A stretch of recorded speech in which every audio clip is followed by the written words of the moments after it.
Norse mythology, a Valkyrie is a divine female warrior who chooses the souls of noble slain warriors to join Odin in Valhalla. This is the ultimate fate for any brave and honorable fighter, to become an Einherjar and fight and die in Ragnarok, the final battle between good and evil with the All-Father Odin himself. Unfortunately, it appears that Valkyrie Profile seems to have not been chosen, as the series is dead and forgotten. Spanning a mere 4 games, one being gacha trash that barely counts, Valkyrie Profile is a role-playing game series developed initially by Enix and later by Square Enix. The series has proven to be popular in both Japan and Western markets, selling over 2.2 million copies as of 2016. The first game in the series, the aptly named Valkyrie Profile, was even re-released as a remastered version on PSP. I say that sarcastically, as the game suffered from screen stretching, making the awesome graphics bloated and ruined. Seriously, don't stretch 4:3 to widescreen, it's an affront to art. What happened to Valkyrie Profile? How did a popular, although somewhat niche franchise completely disappear? Well, let's go back to the beginning and see what happened. Valkyrie Profile was developed by Tri-Ace and published by Enix for the original PlayStation. The game was released in Japan in 1999 and in North America in 2000.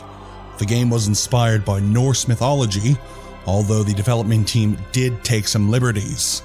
I mean, this is a Japanese RPG after all. The looming specter of anime hangs heavy. VP was only Tri-Ace's 3rd game after Star Ocean for the SNES and Star Ocean 2 for the PS1. And the music was written and composed by Mr. Widdly Widdly Woo himself, aka Motoi Sakuraba. The game, although being labeled broadly as an RPG, does a lot to turn the genre on its head. Dungeon and town exploration is portrayed through straight-up 2D side-scrolling gameplay.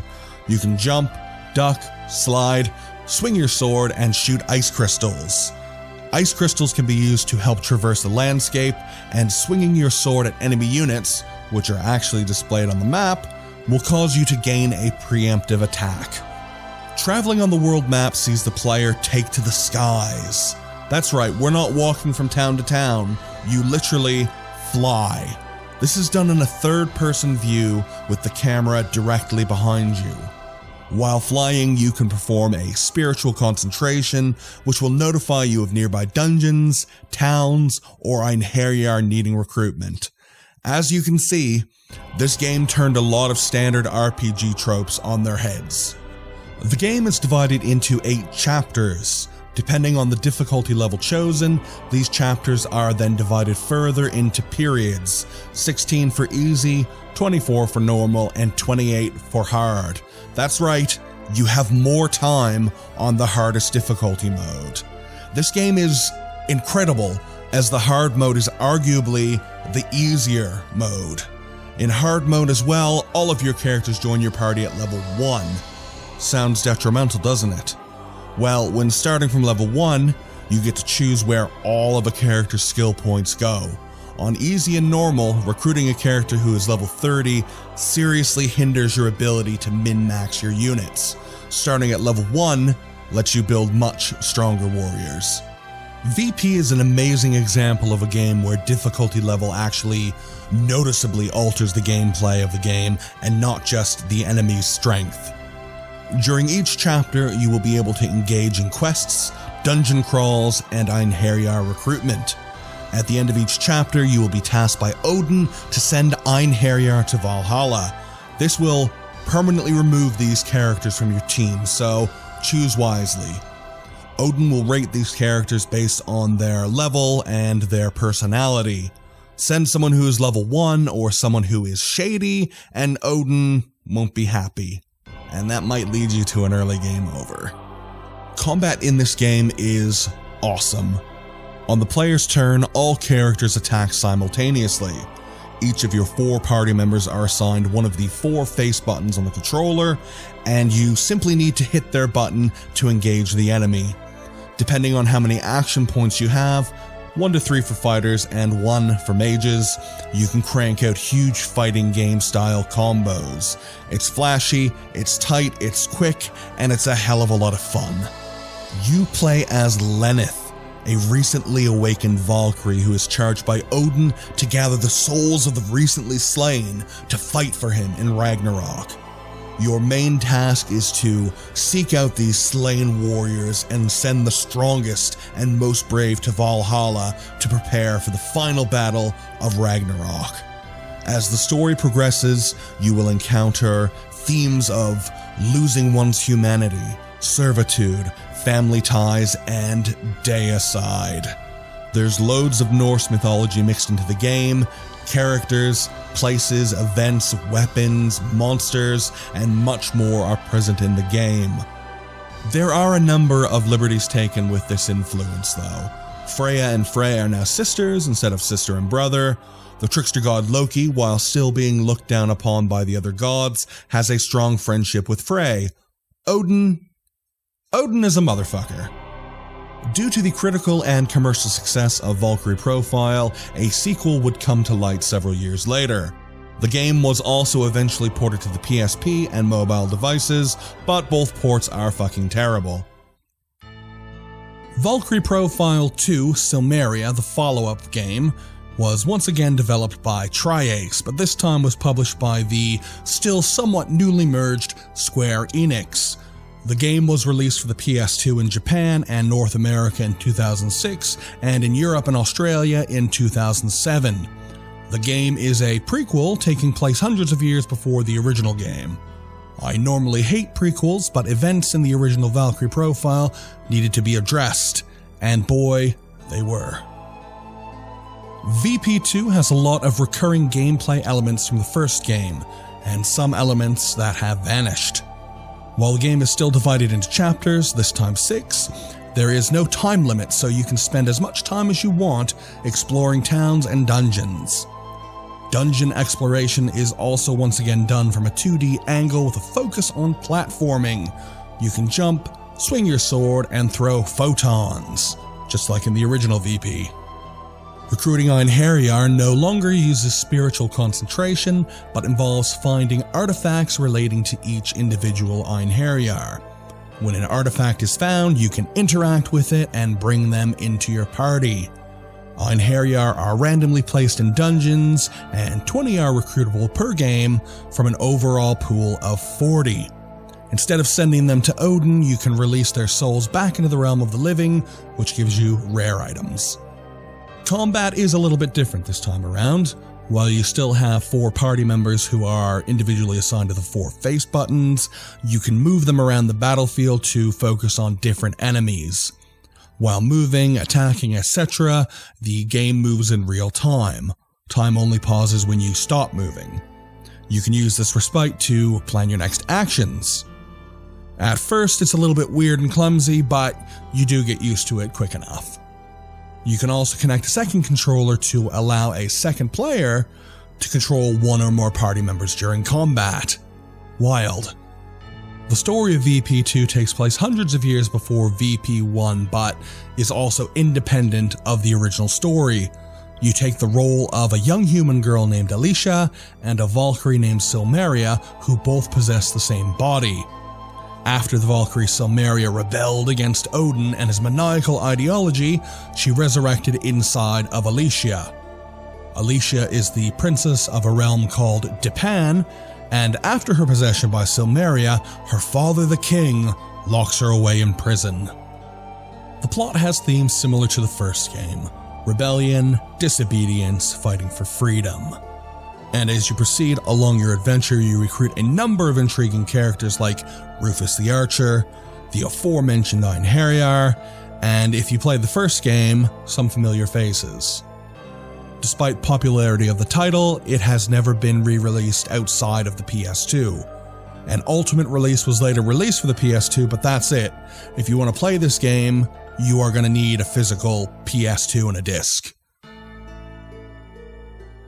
The third Valkyrie Profile game was released on the DS. That's right, despite the first 2 games being critically and commercially acclaimed, the series was now relegated to being a portable title. And don't get me wrong, there are some incredible RPGs on the DS and the 3DS and the Vita and the PSP, but moving a big budget game to a portable system can sometimes be a death knell. But we are getting just a little bit ahead of ourselves. Valkyrie Profile, Covenant of the Plume, was developed by Tri-Ace and published by Square Enix for Nintendo's DS. It was released in Japan during 2008 and in the rest of the world in 2009. Unlike the first two games, Covenant of the Plume is a tactical RPG. Ooh, this sounds like it'd be right up my alley, right? A tactics RPG Valkyrie Profile. Well, it's okay. The game's development team was made up of people from both VP2 and the VP1 PSP port. The game's lead programmer Shinji Hirachi has stated that work on the game was very difficult. It was their first original portable game, and they really wanted the game to reach the same levels of praise as the first two games. And getting this out of the DS was definitely hard work. Gameplay is obviously very different from the previous games. Gameplay is very reminiscent of Final Fantasy Tactics or Tactics Ogre. The game is viewed from an isometric camera angle that can be rotated with the in-game controls. Taking advantage of the DS's dual screens, the top screen is used for status screens and advancing the plot, while the bottom screen is where all the action takes place. The game once again has a chapter system, but this time around the plot can divert due to choices you make in the game. This time around you also don't play as a Valkyrie, and due to this, you don't recruit Einherjar. You can recruit new characters, but this is usually done in between battles, just like any other tactics RPG. Battles play out turn by turn on grid-based maps. They look good, and playing through the battles is great fun. Just very different from the first two games. You can bring 4 units into battle, and on individual turns you can attack enemies, use items, etc. But like the previous games, each of your 4 units has a face button attached to them. Once you attack an enemy, the view moves to a style much closer to the original games, with the attacking character and any nearby units joining in for a big combo attack.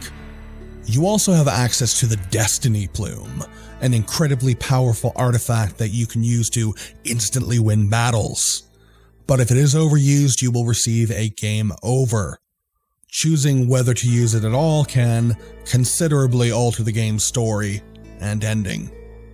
Everything else is pretty standard tactical RPG fare. The storyline diverges from the first two games as you don't play one of the Valkyries. You play as a young man named Wilfred whose quest is to exact revenge on the Valkyries for the death of his father. He signs a deal with Evil Queen Hel and gains access to the Destiny Plume, a divine artifact that gives the wielder immense power. Wilfred then becomes a mercenary and focuses on killing Lenneth Valkyrie and achieving vengeance. The game is also another prequel. The story is pretty cool, the characters are dark and agonized, but characters from previous games are few and far between. Only maybe 3 characters really get cameos. I know I sound a bit cool on this game, but I actually did enjoy it, even though I never really attempted to get the best ending. Being on the DS though is pretty detrimental. If you have a PS2, you can play VP1, a PS1 game, and VP2, a PS2 game, but if you want to play Game 3, Covenant of the Plume, you need a DS. The trajectory of the series goes from PlayStation to PlayStation 2 to DS. It's a bit of a headache if you want to play all 3 games, but aren't a hardcore collector. And with none of the games appearing on downloadable stores like PSN or the eShop, you are going to have to dump a lot of money on these games if you want to play them. The first game still goes for well over $100 on eBay. But you know what, if you can find a way to play these games, do it. Valkyrie Anatomia: The Origin. Oh, come on, you're not gonna make me play gacha trash, are you? Oh, man. Okay, I'm installing it now, and we'll play it for a bit, and then we'll finish the essay afterwards. Okay, you get a stream of thought while I play this game. The character art looks great. Why is Odin all sexy now? Oh, is this another prequel? Do I play as Odin? This is definitely a prequel of a prequel of a prequel. And it explains why Odin is so young and hot, I guess. I just recruited a genderqueer archer. I just finished the first dungeon, and this almost feels like a real game. Oh, I just got a weapon ticket. Feels dirty, bruh. Oh, here's the cumulative login bonus. Yippee! Super value monthly login pack. Okay, I played the first couple of maps and recruited the first 2 characters, and there is a very small sliver of what made the original game so good within this game.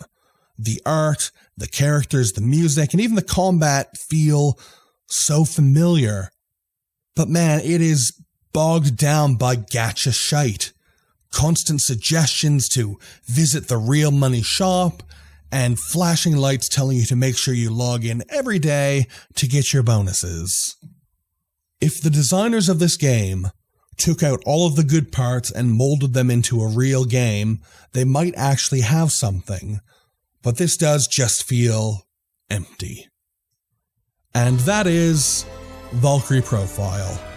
A great series that had to constantly fight for recognition despite being a success. It's like Square Enix pushed as hard as they could for the series to fall apart. But the reality is that this is still a beloved series. The several million downloads of Anatomia proves this. The fans are diehard for this series, and they want a real sequel. Will we get it? I want to say no, but with the love for Anatomia, I dunno. Maybe someday Lenneth will return, and she'll once again call us all to her side.